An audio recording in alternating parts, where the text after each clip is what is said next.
இங்கே பாருங்கள், இங்கே பாருங்கள், இங்கே பாருங்கள், இங்கே பாருங்கள், எவ்வளோ தேங்காய்ண்டு பாருங்க. இங்கே பாருங்க உறவுல, இங்கே பாருங்க, இங்கே பாருங்கோ, இங்கே பாருங்க, இங்கே பாருங்கோ, இங்கே பாருங்கோ. இங்கே பார்த்தீங்கன்னு சொன்னால் இங்கேலையும் பாருங்க. ரைட், இது பார்த்தீங்கன்னு சொன்னால் தேங்காய்கள் அறுவடை நடந்திருக்கிற ரீச்சால் நீங்கள் பார்த்துருப்பீங்களா இந்த வீடியோ. பாஸ்கரன் நான் போட்டிருந்தது இது சம்பந்தமான ஒரு வீடியோ. சக்ஸஸ் வேறு உலகாலம் இதோட மினக்கட்டது பிரியோசனம் தான்.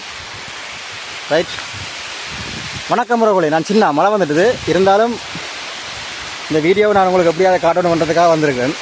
ஏனென்றால் 2-3 தினங்களுக்கு முதல் பாஸ்கரன்னா தன்னுடைய தோட்டத்தில் ஆய்ந்த இந்த தேங்காய்கள் சம்மந்தமான வீடியோக்களை போட்டிருந்தவர். பார்த்து ஆச்சரியமாக இருந்தது, பூரிப்பாக இருந்தது. புல்லெல்லாம் அரிச்சது. 2 விழா தேங்காய்கள் இந்த அறுவடைகள் நடந்திருக்கான்னு சொல்லி மிகவும் கஷ்டப்பட்டு என்னென்னு சொல்கிறது, மழை வெயிலண்டு பார்க்காம வந்து உருவாக்கின ஒரு தோட்டம் இவைகள். வடமாகாணத்தில் விதமான பலன்களை திரைக்கல எல்லாருக்கும் சந்தோஷம். இதனால் நிறைய பேர் வாழ்கிறார்கள், நிறைய பேருக்கு வேலை வாய்ப்புகள் ஏற்பட்டிருக்குது.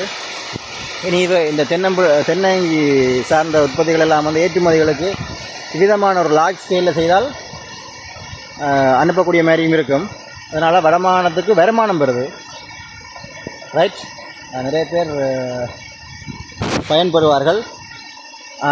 அந்த அறுவடை தான் இங்கே இதில் காட்சிப்படுத்தப்பட்டிருக்குது. அதான் உங்களை காட்டலாம்னு நினைச்சேன். ஓகே, இதான் இந்த வீடியோ. குட்லக் பாஸ்கரண்ணா அண்டு என்ன சொல்கிறது, உங்களுக்கு வாழ்த்துக்கள், தம்பியின் வாழ்த்துக்கள். ரைட், சீக்கிரம் சந்திப்போம்.